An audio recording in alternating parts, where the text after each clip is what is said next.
The bucket came up empty for the third time, and that was when my brother said the rope had stopped catching water and started catching stone. We had been draining that well for 2 straight days. An old hand dug well on a homestead high in the mountains of western North Carolina, a piece of land my family had held since before anyone alive could put a date to it. The water had gone bad years back, gone brown and sour and wrong, and we finally wanted to know why. So we ran the pump, we hauled the buckets. We watched the level drop lower than any well on that ridge had any right to go. 40 feet down, 50. And still the shaft kept dropping away beneath us, dry and straight and far too smooth for something a farmer supposedly clawed out of the ground with a pick and a prayer. Then the beam from my headlamp caught something at the bottom that had no business being there. Not a rock. Not the black muck you brace yourself for. A flat face of dressed stone, cut clean and set into that stone, framed on every side, an outline, a shape my eyes refused to name for a full 10 seconds. It was a door, sealed shut, waiting. 60 feet under a mountain that every history book swears was empty wilderness until the 1700s, and the longer we stared, the more certain we both became of one thing. Whoever built that door had not been trying to keep something out. They had been trying to keep something in.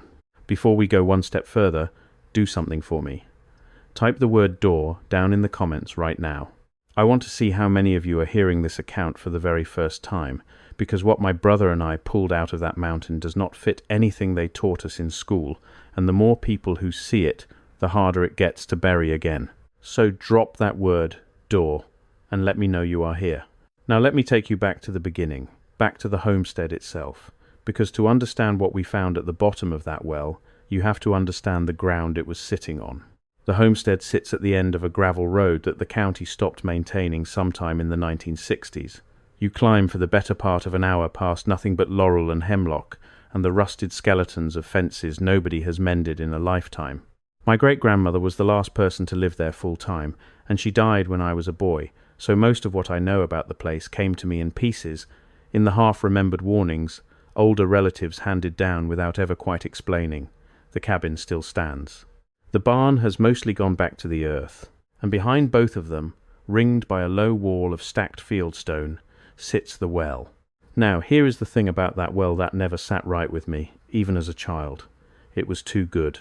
Everything else on that homestead was rough work, honest mountain carpentry, logs notched by hand and chinked with clay, the kind of building you would expect from people who had almost nothing and made everything themselves.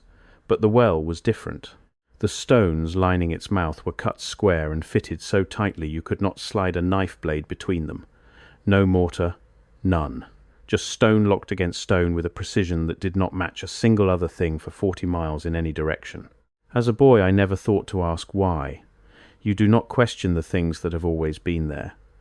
It is only when you come back as an adult, with adult eyes, that the questions start to itch. My brother and I came back that autumn for a simple reason. The family was finally going to sell the land, and before we let it go, we wanted to fix the water. There was talk of the well being poisoned, some old contamination in the ground, and a buyer would want it sorted. So we brought a gas pump, a coil of hose, 300 feet of rope, a pair of headlamps, and enough stubbornness between us to move a mountain. What we did not bring was any idea of what was actually down there. If we had known, I do not think either of us would have set foot on that property again. The old people had stories about the well. Of course they did. Every mountain family has its stories, and you learn early to fold them away as superstition, the way you fold away tales of haints and boogers and the things that walk the ridgelines at night. My great-grandmother would not let anyone draw from that well after dark. She said the water tasted different at night, said it came up colder and heavier, and she would rather go thirsty than lower a bucket past sundown. There was another thing she used to say, and I only really turned it over years later. She said the well was older than the house, older than the family. She said her own grandmother told her that the people who first cleared that land did not dig the well at all. They found it. They found it already there, already cut, already deep, capped over with a slab of stone that took 4 men to move, and when they moved it, they found water. So they built their home around it, and never spoke of who had cut the shaft in the first place. I want you to sit with that for a moment, because it is the first crack in the story we have all been told. We are taught that these mountains were untouched wilderness before European settlers arrived, empty, forested, home to native peoples who lived lightly on the land and left no cut stone behind. And yet here was a well, on a nothing homestead at the end of a forgotten road, that the settlers themselves admitted they did not build, a well cut with a precision that would embarrass a modern mason. If that story was true, and I had no reason as a boy to think my great-grandmother was a liar, then something did not add up. Someone was there before the history began. Someone who worked stone the way we have supposedly only learned to work it in the last century or two. And they left in such a hurry, or were made to leave in such a way, that all they left behind was a hole in the ground and a slab on top of it.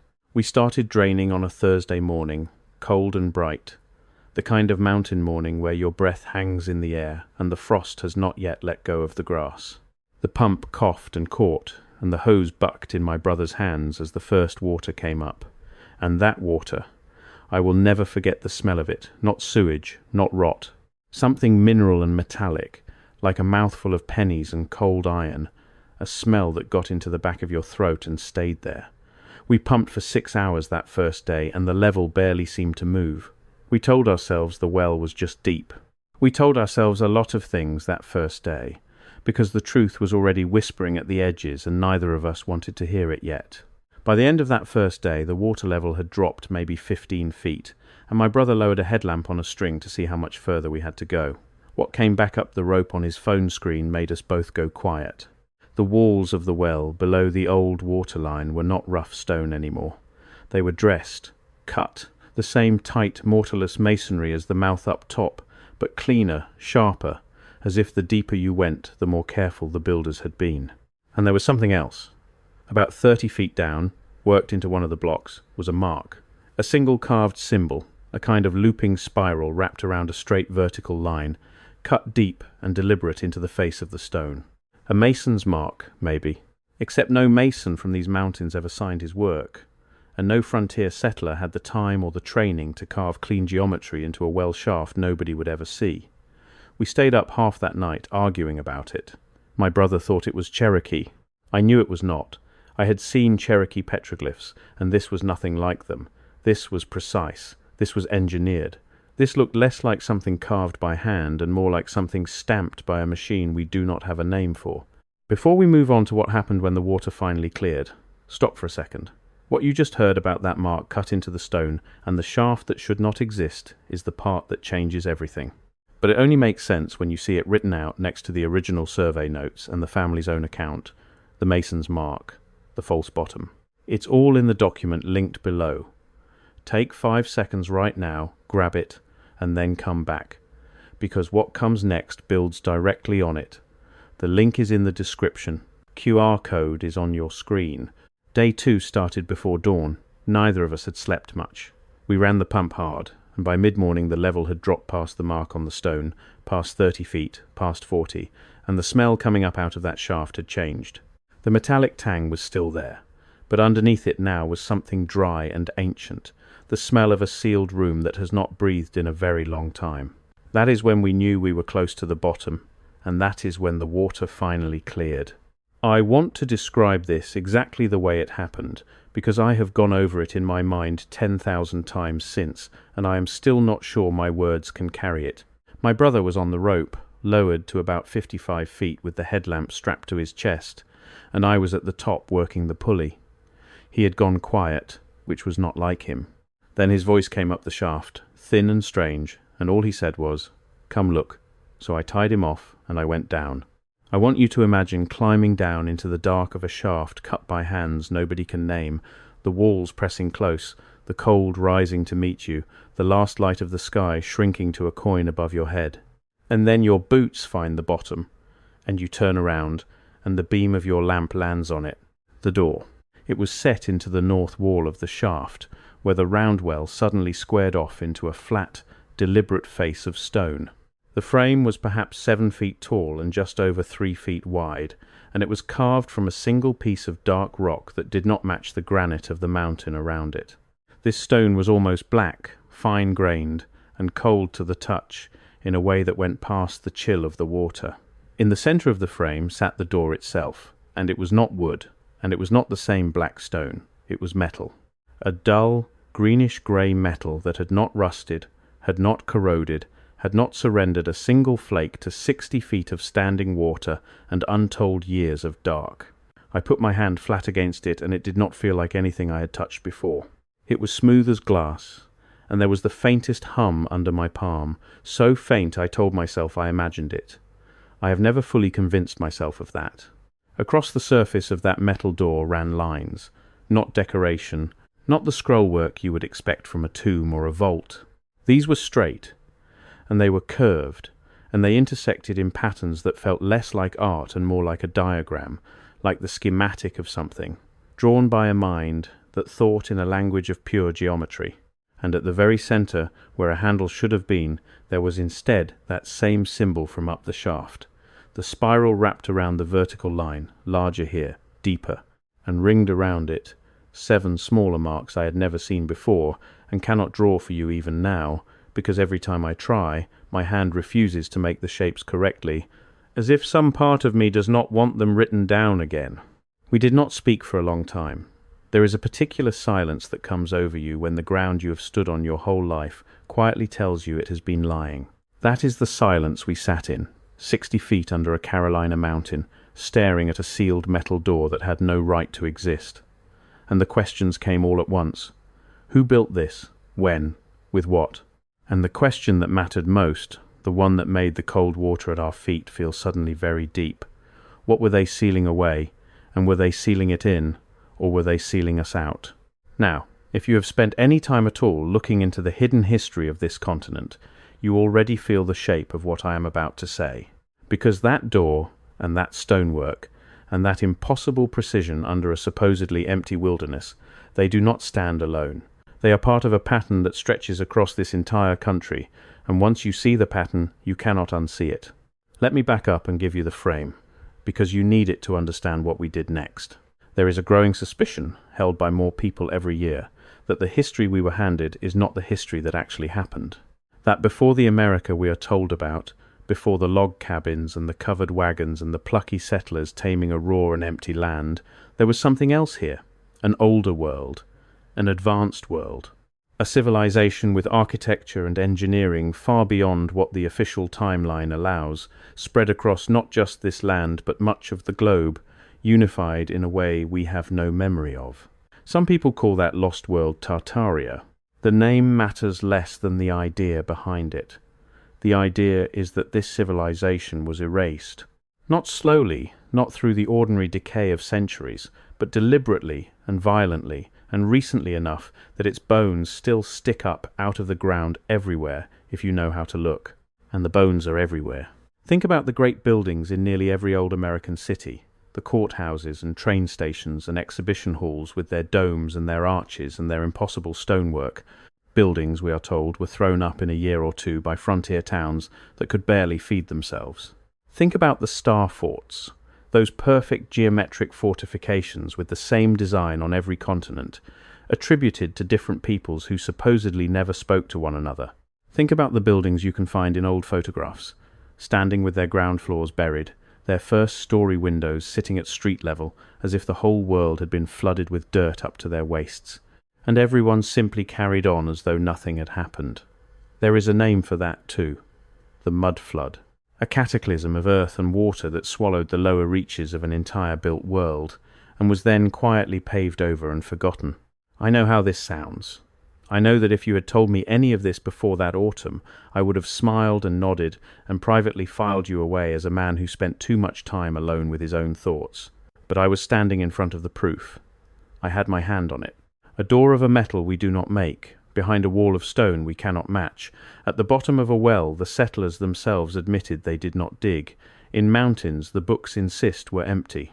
Every piece of the pattern was there, 60 feet down, and it had been sitting under my family's feet for generations, while we drew our water from the top of it, and never once asked what the water was really sitting on. And here is the part that kept me awake for weeks afterward. If the mud flood was real, if a wave of earth once rose up and buried the ground floors of an entire civilization, then a well is not a hole you dig down into the earth. A well might be the last open shaft of a building that was buried alive.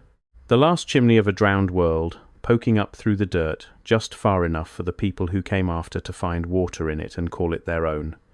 We had not been draining a well. We had been excavating the top of a doorway into something that the earth itself had tried to swallow. We climbed out of that shaft near dark, and neither of us wanted to spend the night on the property. So we drove down the mountain to the little town at the foot of it, the kind of place with one gas station and one diner, and a courthouse older than the state records that describe it. And over coffee that neither of us drank, we made a decision. Before we touched that door again, we were going to find out everything we could about who had lived on that land before us. Not the family stories, the paper, the deeds, the surveys, the county records that do not care about superstition and only care about ink. The next morning, we were at the county records office when it opened, and I will tell you, the clerk there, an older woman who had worked that office for the better part of 40 years, went a little pale when we told her which property we were asking about. She did not say much, but she pulled the file, and she laid it on the counter, and she stepped back from it, and she did not offer to help us the way she surely helped everyone else. The deed history went back further than we expected. Most mountain parcels have a clean chain of ownership that peters out in the 1800s when the land was first granted. Ours did not peter out, it kept going, and the oldest document in that file was not a deed at all, it was a survey. The survey was dated the summer of 1891, and it was drawn by a man whose name I will not give here, because his descendants still live in that county and they have been through enough. But his field notes were attached, folded into the back of the file, brittle and brown and covered in a careful slanting hand. And in those notes, buried among the ordinary business of measuring a mountain parcel, the surveyor had written a passage that made the coffee go cold in my stomach. He wrote that the well on the property was, in his professional judgment, not a well. He wrote that the shaft was too regular, too deep, and lined with worked stone of a quality he had seen nowhere else in the county. He wrote that the family living there refused to let him lower his line past a certain depth, and then he wrote one sentence, underlined twice, that I have not been able to get out of my head since. He wrote, "The people here say the bottom is a door, and that it must not be opened, for it was closed for a reason, and the reason has not gone away." 1891. A working surveyor, a man of measurements and property lines and hard facts, had written down the same word we had found 60 feet under the mountain more than a century later. Door. He had heard the same warning, and he had believed it enough to underline it twice and move his crew to the far side of the parcel before dark. That was not the only thing in the file. There was a second document, much older, so old the paper had gone the colour of tea and the ink had faded almost to nothing. It was a fragment of a letter, and how it came to be folded into a county land file I will never know. It was written in English, but an old and formal English, and it was signed with only a set of initials. It spoke of the mountains, and of a company of men who had come up into them looking for something. It spoke of a shaft, and a seal, and it used a phrase that has haunted me ever since. It called the thing at the bottom of the shaft the last door of the old world, and it warned, in the plainest terms the writer could manage, that the men who sealed it had done so at the cost of their lives, and that no living soul should undo what they had died to finish. Any sensible person hears a warning like that and drives home, fills the well with concrete, sells the land, and never looks back. And I have asked myself 100 times why we did not do exactly that. The honest answer is that once you have seen a thing like that door, once you have felt that faint hum under your palm and understood in your bones that everything you were taught is wrong, you cannot walk away. The not knowing would have eaten us alive. So we went back. And I know, telling you this now, that you would have gone back too. Do not pretend you would not have. That is why you are still here, listening. We spent the next 3 days back on the property, and we did it properly, or as properly as 2 men and a hardware store can manage. We rigged a real platform at the bottom of the shaft. We brought lights, cameras, tools, and we studied that door the way you would study a puzzle that might kill you if you solved it wrong. The first thing we understood was that there was no handle, no hinge, no visible mechanism of any kind on our side. The metal met the black stone frame in a seam so tight that even after all that time, water had not seeped through it into whatever lay behind. Whatever was on the other side of that door had been dry the entire time it was drowned. Sealed is too soft a word. It had been welded shut by people who never wanted it opened, and then it had been buried, and then a family had built a home on top of it and drawn their drinking water from the shaft above it for 200 years. The second thing we understood was the seam itself. Running the whole way around the door, where the metal met the stone, was a band of a different material entirely. A reddish, almost coppery line, perfectly even, perfectly continuous, and when my brother touched a multimeter to it, the needle jumped. There was a current in it, a faint, steady current, in a seam of metal 60 feet underground with no power source anyone could imagine, still running after who knows how long. That is when the hair stood up on the back of my neck for real, because a current means a circuit, and a circuit means the door was not just closed, it was watched. Something, somewhere, was still keeping it shut, and had been keeping it shut, patiently, silently, for longer than my country has had a name. We should have stopped there. I want that on the record. Every rational instinct I had was screaming at me to climb the rope and never come back down, but we had found the mark, and in studying it, my brother had noticed something the rest of us had missed. The spiral wrapped around the vertical line, that central symbol, was not carved flush with the metal. It was raised, just slightly. It sat proud of the surface by no more than the thickness of a coin, and it moved. When he pressed it, gently, testing, it gave. The way a button gives, the way a lock gives when the right key finds it. The door had a mechanism after all. It was just on the outside, hidden in plain sight, waiting for someone to be foolish enough or curious enough to press it.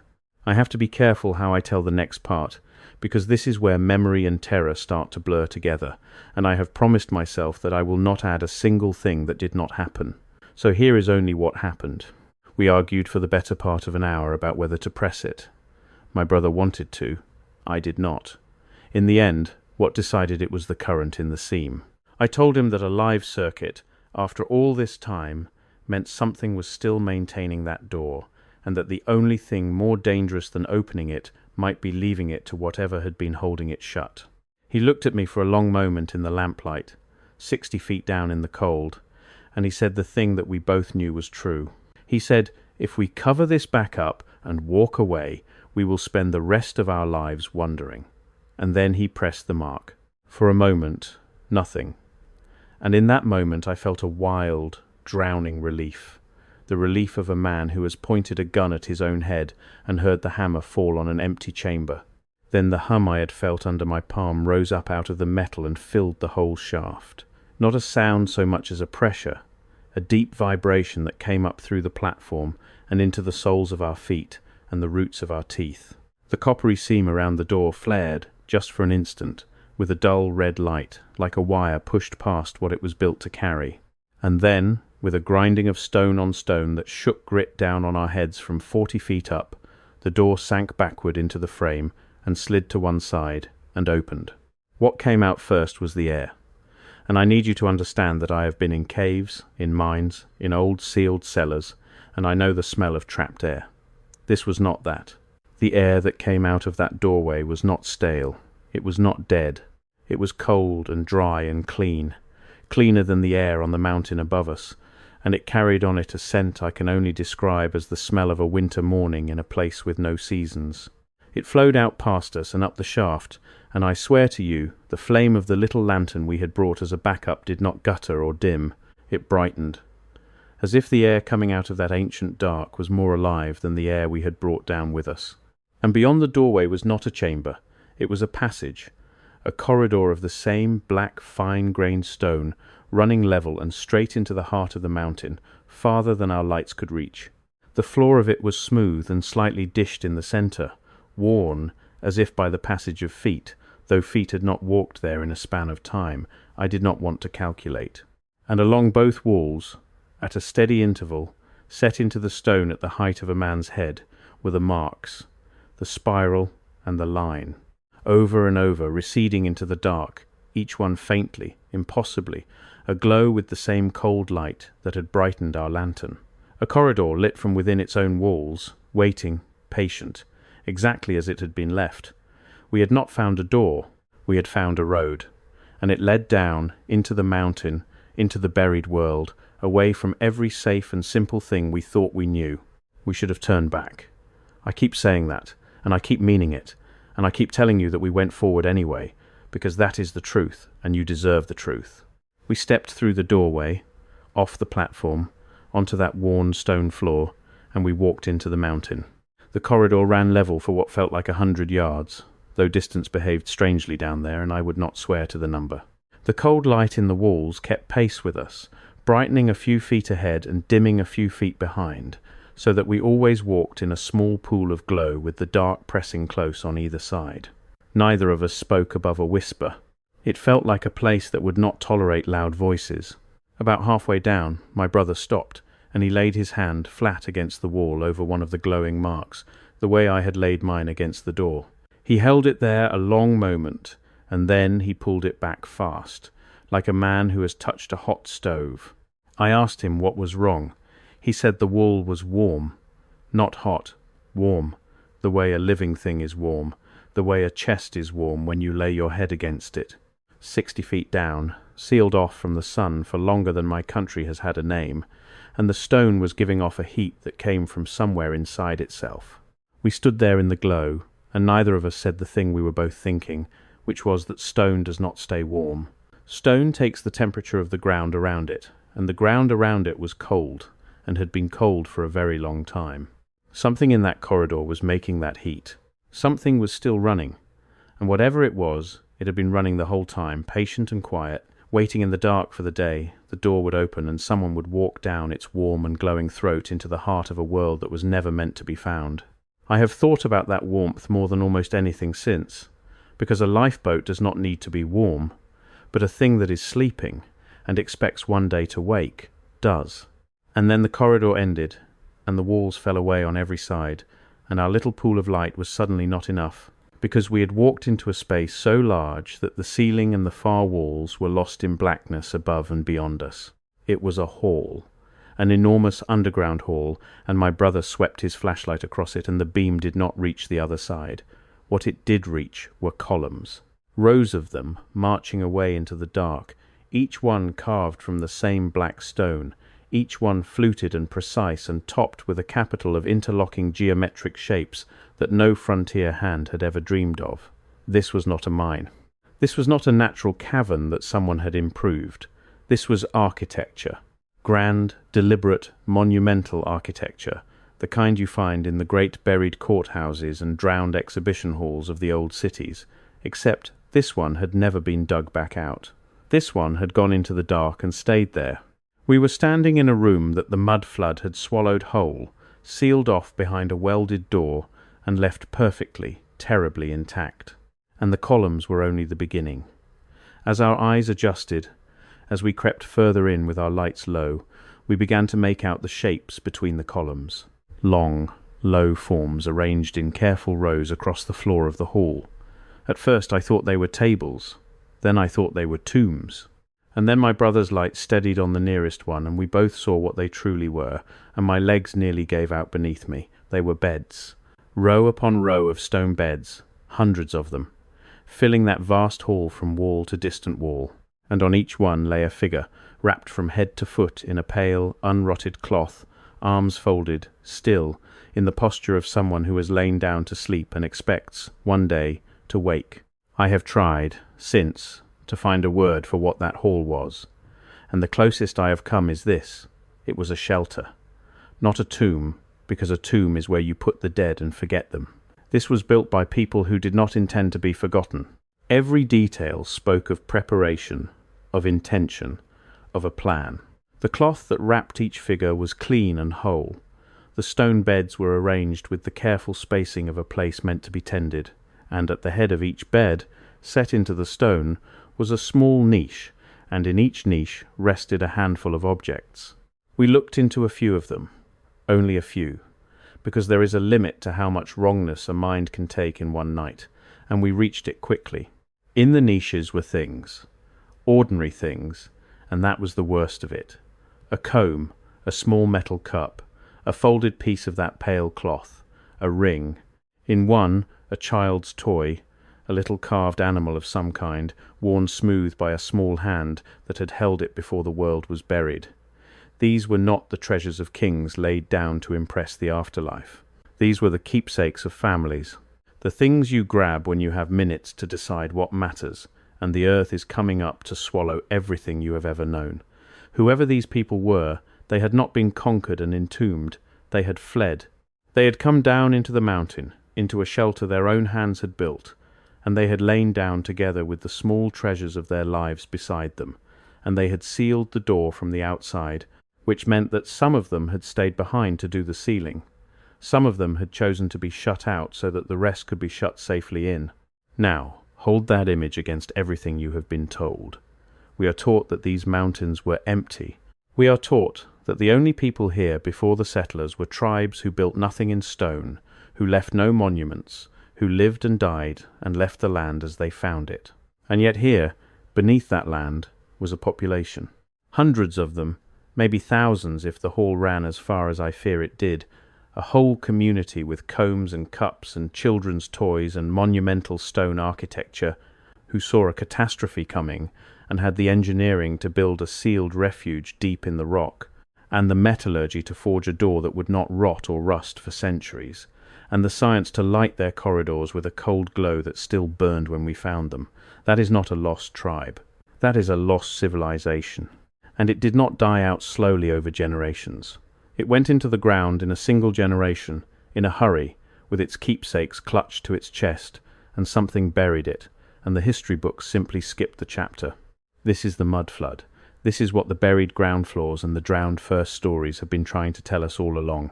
There was a world here before ours. It was advanced beyond the timeline we accept, unified across distances we are told it could not cross, and it was ended, suddenly and violently, and then it was paved over and written out of the record so completely that a family could build a cabin directly on top of a sealed hall full of its dead and never suspect a thing for 200 years. We were not the first people to draw water from that well. We were only the first to drain it all the way to the bottom. There was a wall at the far end of the hall. We almost did not reach it. But something drew us on, deeper between the rows of sleeping figures, past bed after bed, until the columns thinned and the space narrowed, and our lights finally found the far side of that enormous room. And on that wall was a carving. Not marks this time, not the spiral and the line. A picture, cut into the black stone in relief, running the whole width of the wall and higher than our lights could climb. And it told a story, the way the walls of old temples tell stories, in panels, left to right. And my brother and I stood before it, and read it the only way it could be read, and I have not slept a full night since. The first panel showed a city, towers and domes and great arched halls, the architecture of the drowned world, spread out beneath a sky with what looked like two lights in it, one large and one small, though I will not swear to what that means. It was a city at its height, and it was beautiful, and it was crowded with tiny figures going about their lives. The second panel showed the sky changing, the two lights drawing close. Lines of what might have been fire, or water, or earth, streaming down.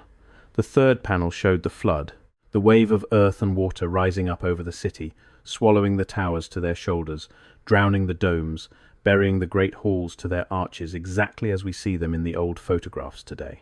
And the tiny figures were running, down, into the dark, into shelters cut in the rock. The fourth panel showed the ceiling.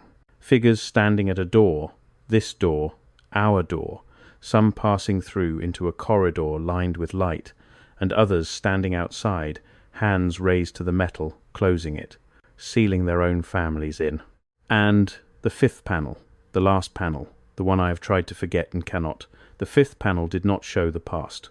It showed the door again, closed, buried, with a shaft rising up out of the earth above it. And at the top of that shaft, small, unmistakable, were two figures, two men, one at a rope, one at a pulley, standing at the mouth of a well, looking down.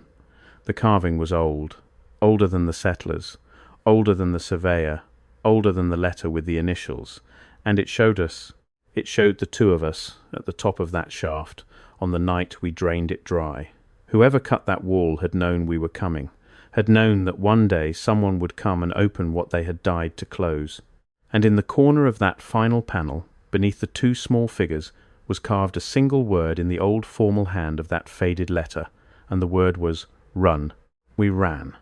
There is no dignity in the way we left that hall, and I will not pretend there was. We ran back down the corridor of glowing marks, with our lights swinging wild across the walls, past the door, onto the platform, and we went up that rope faster than either of us had any right to at our age. I remember my brother behind me and below me, and I remember the cold, clean air of that buried world rushing up the shaft past us as if it too wanted out, and I remember most of all the sound, because as we climbed, the hum came back, that deep pressure in the teeth and the bones, and under it, or inside it, I heard something else, and I have argued with myself ever since about whether it was real. It sounded like the grinding of the door. It sounded like the door was closing again on its own. And it sounded, very faintly, from somewhere far back in that hall of sleeping figures, like the shifting of cloth, like something, on one of those hundreds of stone beds, had begun, very slowly, to sit up. We reached the top. We hauled the rope up after us so fast it burned our hands, and then we did the only sane thing we had done in 3 days. We took the capstone, the great slab that 4 men were once said to be needed to move, and by God, the 2 of us moved it that night, adrenaline and terror giving us a strength I have never had before or since. We dragged it over the mouth of the well, and we sealed it shut. And then we piled every stone from the old ring wall on top of it that we could lift, and we did not stop until the sun came up. And when the sun came up, the mountain was just a mountain again, quiet, green, ordinary, as if it had never held anything at all. We never told the family what we found. We told them the well was beyond saving, that it had to be capped and abandoned, and that no one should ever try to open it again. The sale went through. The land belongs to someone else now, and I lie awake some nights wondering if the new owners have children, and whether those children play near an old sealed well with a ring of stones piled over its mouth, and whether they have ever pressed their ears to the cap and heard anything humming underneath. I did not warn them. I was a coward about it, and I have to live with that. But I am warning you now, which is why I am telling this at all. Because here is what I have come to believe, in the years since, turning it over and over in the dark. That door was not unique. That hall was not the only one. If a lost world was buried in a single generation, then it was buried everywhere, and everywhere it was buried, its people did what these people did. They dug shelters, they sealed doors, they lay down with the small treasures of their lives, and they waited for a waking that the earth above them made sure would never come. And they are still down there, under the star forts, under the drowned first stories of the old cities, under the courthouses and the exhibition halls we are told were built in a year by towns that could barely feed themselves, under wells at the ends of forgotten roads. A whole world of them, sealed and sleeping and watched over by circuits that still carry a current after all this time. And every well we drain, every foundation we dig, every shaft we sink 1 foot too deep, is a door we might be about to open. I know the objections. I have made every one of them to myself. You are going to say that a frightened man in a dark hole sees what he expects to see, that the mind fills a shaft full of monsters when the light runs low, that a well is a well and stone is stone, and I have built a cathedral of meaning on top of an old hand-dug hole and a bad night's sleep. And if that is what you need to believe to sleep tonight, then believe it, and I will not blame you, because I wish I could believe it too. But I want you to sit with a few things first, quietly, before you file me away with the other men who talk too long about buried worlds. Sit with a surveyor. 1891. A professional man, sober and careful, whose entire living depended on measuring what was actually there and not what he imagined. He wrote the word door. He underlined it twice. He moved his crew before dark. He had nothing to gain by lying in his own private field notes, notes he never expected another soul to read. And 130 years later, 2 men who had never seen those notes climbed down the same shaft and found the same door, and were given the same warning by the same stones. Coincidence does not reach that far back. Imagination does not agree across a century with a man you have never met. Sit with the metal. I am not a metallurgist, but I have shown photographs of that door, discreetly, to people who are, and every one of them has gone quiet in the same way. A greenish-grey alloy that does not corrode after centuries of standing water. A coppery seam still carrying a live current with no source that anyone can point to. We are told the people who lived on that mountain before us were tribes who worked in wood and stone and clay. Show me the tribe that forged a self-powered lock and sealed it behind a wall of mortarless masonry 60 feet underground. Show me the frontier settler who did it. You cannot, because they did not, because someone else did, someone the history books have no room for and no explanation for, and so, quietly, leave out. Sit with the mud flood itself. Because this is the part that turns a ghost story into something much larger and much colder. Go and look at the old photographs. I mean it. Look at the great buildings of the 1800s standing with their ground floors below street level, their lower windows half sunk into the earth, dirt piled up against their walls to the height of a man. We are told this is nothing. Settling. Poor planning. The natural rise of a city street over time. But cities do not rise evenly to the exact same height across entire continents. Something put that dirt there. Something raised the ground floor of the whole built world at roughly the same moment, on continent after continent, and then the survivors dug out what they could and moved into the upper stories of buildings they did not build and could not explain, and got on with the business of forgetting. The buried hall under my family's mountain is the same story told from underneath, the same flood, the same swallowed world.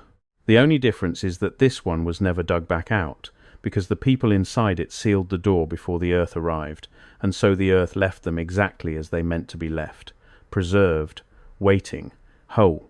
And then there is the question that I cannot put down, the one that has changed the way I look at every ordinary thing around me.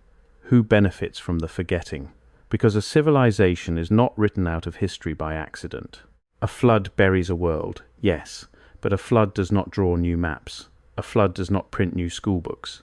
A flood does not stand at the mouth of every shaft and whisper to the frightened survivors that there was nothing here before you, that this land was always empty, that you are the first and the only.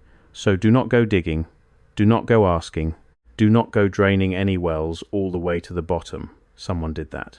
Someone came after the mud and decided what the children of the survivors would be allowed to remember, and it was almost nothing. And the almost nothing is exactly what we were all raised on.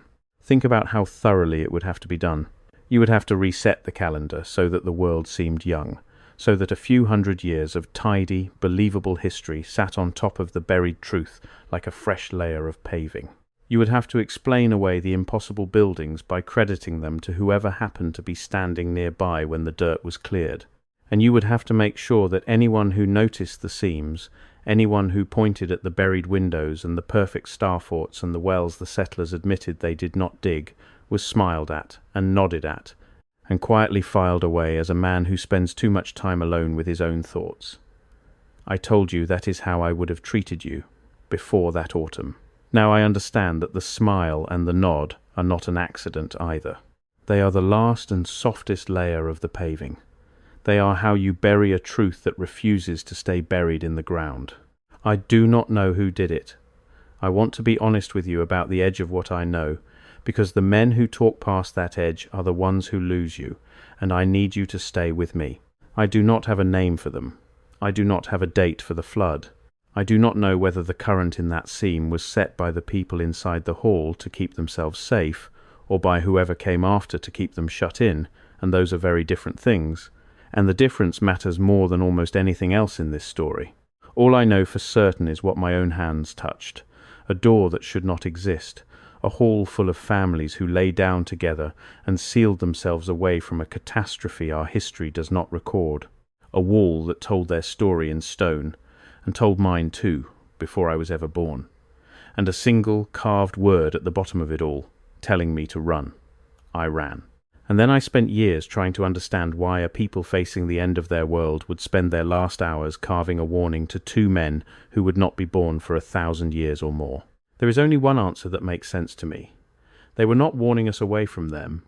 They were warning us about what happens next. Go back with me to that wall for a moment, to the first panel, the city under a sky with two lights in it, one large and one small. I said I would not swear to what it means, and I will not. But I have thought about it more than any other single image down there, and I want to give you where my thinking has led, so that you can carry it further than I can. Our sky has one light by day and one by night. That carving showed two by day. Now, a people advanced enough to forge that door and light that corridor were not confused about their own sky. They did not carve a second sun by mistake. Which leaves only two possibilities that I can see. Either the sky over the old world was genuinely different from ours, which would mean the reset changed more than the maps and the calendars, it changed the heavens themselves. Or the second light was not always there. It was the thing that came. The large light was their sun, and the small one, drawing closer panel by panel until the fire and the flood came streaming down, was whatever ended them, a visitor, a wanderer. Something that crossed the dark and arrived and buried a world, and then moved on, and will, if it moves the way such things move, come back. That is what those families were waiting for. That is why they did not simply build a tomb and die in it. You do not lay out hundreds of beds in careful rows. You do not wrap your people in cloth that will not rot. You do not stock each niche with a comb and a cup and a child's toy, unless you intend to wake. They were not hiding from death. They were sleeping through an ending, the way you shelter through a storm, expecting to open the door when it has passed and step back out into a scrubbed and quiet world and begin again. They built a lifeboat, sealed it, and set it adrift in the rock beneath a mountain, and they trusted that when the danger had gone by, someone or something would open the door and let the morning in. And here is the thought that has hollowed me out, the one I have never said aloud until now. What if that is exactly what we did? What if my brother and I, two frightened men with a hardware store's worth of rope and a grudge against a bad well, were the morning? What if we were the waking they built the whole thing to survive to see? We heard the cloth shift. We heard something on one of those beds begin to sit up. In the moment the cold, clean air rushed past us, and the lantern flame burned brighter instead of dimmer. We told ourselves it was fear. We told ourselves a great many things on the way up that rope. But the door had a current in it, still live after all that time, and a live circuit is a thing that is waiting for a signal. And we sent it one. We pressed the mark. We opened the door, and whatever their long night was for, we may have just called the end of it. I said I would tell you what happened after, and I owe you that, because a story like this does not simply end when the men climb out of the hole. It follows you home. My brother was never the same. He was the one who wanted to press the mark, the one who said we would spend our lives wondering if we did not, and I do not think a day has passed since that he has not wondered anyway, only about a different thing. He stopped drinking from taps for a while. He would only drink water he had watched come out of a sealed bottle, and when I asked him why, all he would say was that he did not like water that came up out of the ground anymore, because he no longer trusted what the ground was hiding.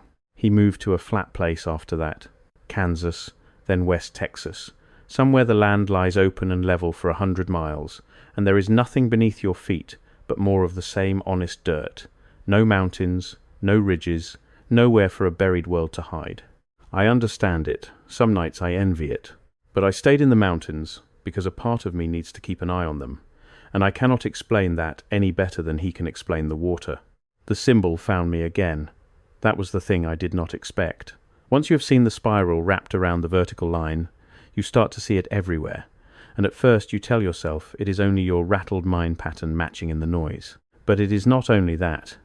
It is carved into the keystone of a courthouse 3 counties over, a building the plaque out front swears was raised in 1890 by local hands. It is worked into the ironwork of an old train station that no one can quite explain the grandeur of. It is stamped, small and worn, into the cornerstone of a church whose congregation has no memory of putting it there. The same mark on the buildings we are told were thrown up in a hurry by frontier towns that could barely feed themselves, as if whoever really built them signed their work, quietly, in a language they knew we would forget how to read. And the well. I went back once, years later, after the property had changed hands twice more. I did not go up to the house. I did not need to. I stood at the bottom of the gravel road the county gave up on 60 years ago, and I looked up at that mountain in the last light of the day, green and quiet and ordinary, and I made myself remember that, under all that green, sealed behind a welded door at the bottom of a capped well, was a hall full of families waiting through the end of a world, with a live current running around the seam of the only thing standing between them and the morning. And I felt the mountain looking back. I know how that sounds, but I stood there until the light was gone, and then I drove home, and I have not gone back since. So let me bring this back to you, sitting wherever you are sitting, listening to a stranger tell you that the ground is lying. Because it would be easy to hear all of this as a single strange thing that happened to one family on one mountain, a curiosity you can shake off when the video ends. I need you to understand that the mountain is not special. My family is not special. The only thing that made us different from every other family in this country is that we happen to drain our well all the way to the bottom, and most people never do. Most wells run dry or get capped or get forgotten long before anyone sees what they are really sitting on. But the wells are everywhere. The old shafts are everywhere. The buildings with their ground floors buried are in nearly every city in this country and in 100 countries beyond it, and the star forts are on every continent, and the impossible cathedrals rose in a single season in towns that could barely feed themselves, over and over, coast to coast, and we were all taught to walk past every one of them without a single question. So here is what I am asking you to do, and it is very simple, and it will cost you nothing but the comfort of not knowing. The next time you walk past an old building that seems far too grand for the little town it stands in, stop and count the stories and look at where the ground meets the wall and ask yourself whether the bottom of that building is where the builders meant it to be or where the earth left it. The next time you hear that some courthouse or station or hall was raised in a year or two by settlers with hand tools, ask who really cut that stone and where they learned to cut it and where they went. And the next time you stand at the edge of an old well at the end of a forgotten road, do not lean over it and wonder what is at the bottom, because I did wonder. And I found out, and I would give a great deal to go back to the version of me who did not know, who could still look at a mountain and see only a mountain, who could still drink the water without asking what the water was resting on. That man is gone. The well took him, 60 feet down, the moment my headlamp found the outline of a door where the muck should have been, and in his place is the man talking to you now, who cannot walk past an old stone building without counting the buried stories, who sees a spiral wrapped around a line in every cornerstone and keystone from here to the coast, and who lies awake wondering whether somewhere under the quiet green of a Carolina mountain, on one of hundreds of stone beds, in a hall no living eye was ever meant to see, something has finished sitting up and has swung its wrapped legs down onto the cold floor, and has begun, slowly, in the dark we opened, to walk toward the door we left unlocked. There are things I still do not have answers to, and I have decided that you deserve to carry the questions out of here with you, because I have carried them alone for too long, and they are heavier than any one person should hold. So let me hand you the ones that matter most. I never learned who wrote the letter with the initials. I spent a long time trying. I chased those 2 letters through the census records of that county, through church rolls and grave markers and the yellowed pages of a newspaper that stopped printing before the automobile. I found men whose names those initials might have fit, but never one I could point to and say, this is the hand that wrote the last door of the old world. Whoever he was, he knew about the shaft. He knew about the seal. He wrote about a company of men who came up into the mountains looking for something, and he wrote that the ones who sealed it had done so at the cost of their lives. Which means the ceiling I saw in the 5th panel, the figures standing outside the door with their hands raised, was not the only ceiling. It had been opened before. Someone had come, long after the flood, and found the door, and opened it, and seen what we saw, and understood that it could not be left open. And they had closed it again, and paid for the closing with everything they had, and left behind only a letter and a warning that drifted, somehow, into a county land file, where 2 brothers would find it more than a century later. The door had been opened before. The door had been closed before. We were not the first. We were only the latest. And that means the current in the seam was not set by the sleepers. It was set by the closers, the ones who came after. The ones who knew that what was in that hall must never be allowed to finish waking, and who built a lock they hoped would outlast the memory of the men who built it. I never went back into the hall, so I never learned how far it ran. Our lights did not reach the far walls, and the rows of beds marched off into a darkness we did not have the courage to cross. Hundreds, I said, and I stand by hundreds, but the truth is, it could have been thousands. It could have run for a mile into the root of that mountain, a whole town, a whole people, and we saw perhaps the first 50 yards of it before the wall and the carving turned us around and sent us running. Everything past that wall is still down there, unseen, unopened, exactly as it was left, and I will go to my grave not knowing what waited in the deep end of that hall, and most nights I am grateful for it, and some nights I am not, and those are the nights the story wins. And I never learned the most important thing of all, the thing the whole account turns on, the thing I would trade almost anything to know for certain. Were they waiting to be saved, or waiting to be stopped? Did those families lie down as refugees, trusting that the door would open onto a healed world and a kind morning? Or did they lie down as something else? Something the closers came back to bury a second time at the cost of their lives. Something that the surveyor was warned about. Something that a man in the old formal hand of a lost century begged no living soul to undo. I put my hand on that door. I felt the hum. And I still do not know whether I was standing at the threshold of a lifeboat or the lid of a cage. I only know that we opened it, and that whatever the answer is, it is loose now, in the dark under a green Carolina mountain, and it has been loose for years, and the world above it has not yet noticed that anything has changed. There is one more thing, and it is small, and it is the detail that stays with me longer than the door or the hall or the wall or the word carved under our two small figures. It is the toy, the little carved animal in one of the niches, worn smooth by a child's hand before the world was buried. I think about that child more than I think about anything else down there. I think about a mother or a father, in the last hours of a dying world, pressing that small worn thing into a small hand and telling the child that they were only going to sleep for a little while, that when they woke the sky would be right again and the water would be sweet again and the ending would be over. I think about that promise, made in good faith, in the dark, at the bottom of a mountain, and I think about the fact that the little hand is still folded around empty air on a stone bed in a hall I ran away from, and that the promise has not been kept, and that when we opened the door, it may have been the first time in a very long time that the promise had any chance of coming true at all.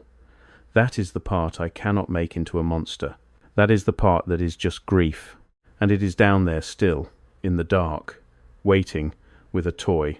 I have told this the whole way through, from the first empty bucket to the word carved under two small figures at the bottom of a wall older than my country, and I have not added a single thing that did not happen, and I have not left out a single thing I could bear to say. That was the promise I made myself before I started, and it is the only thing that lets me tell it at all. So now you know what my brother and I found when we drained a well on an old Appalachian homestead all the way to the bottom. A door of a metal we do not make. A hall of families sleeping through the end of a world. A wall that told their story and told ours before either of us was born. And a warning, carved and written and underlined across 1,000 years by everyone who ever stood where we stood, that some doors are welded shut for a reason, and the reason does not go away just because we have forgotten it. Here is what I want you to take out of this, past the fear, because the fear is the easy part and it fades. What does not fade is the shape of the thing behind the fear. There was a world here before ours. It was buried all at once, and then it was written out of the record so completely that we built our homes and our towns and our whole idea of history directly on top of it, and never felt the hollow underneath. That is not a ghost story. That is the ground you are standing on right now, wherever you are, and once you have felt it shift, you cannot unfeel it. The buried buildings are real. The wells the settlers did not dig are real. The impossible cathedrals in the little towns are real, and they are waiting for you to walk past them one more time and finally, for the first time in your life, actually stop and look. I am going to keep pulling on this thread, because I cannot stop now any more than we could stop climbing down that shaft, and I have found other wells, other shafts, other doors, other towns where the story broke through the paving for anyone with the nerve to notice. If you want to walk that road with me, and I think you do, because you are still here, at the end, when the easy thing would have been to leave the moment it got strange, then there is another account waiting for you on the screen right now. It picks up exactly where this one leaves off, in a different part of these mountains, at the bottom of a different kind of shaft, with a discovery that makes the door in the well look almost gentle. Go and watch it next. Not because I am asking you to, because the two stories are one story, and you have already gone too far into it to stop at the halfway mark. The last thing I will leave you with is the thing I cannot leave alone. On the night we sealed that well and piled the stones back over its mouth and watched the sun come up over a mountain that had gone quiet and green and ordinary again, I told myself it was finished. I told myself the door was shut, the current was holding, the sleepers were sealed, and the world could go back to not knowing. But a door that has been opened once has been taught that it can open. A lock that has been pressed once knows the shape of the hand that pressed it. And somewhere under the green, in the dark we let the light into. On the far side of a wall we never had the courage to cross. A hall full of families who lay down to survive the ending of one world is waking. Slowly, into the beginning of ours. We drained a well. We found a door. And I am no longer sure we were the ones who opened it, or the ones it was opened for. Keep your eyes on the old buildings. Keep your ears off the caps of old wells. And whatever you do, if you ever find yourself at the bottom of a shaft that should not be that deep, staring at an outline in the stone that your eyes refuse to name, do the one thing my brother and I could not make ourselves do. Climb back up, leave it closed, and let the old world sleep.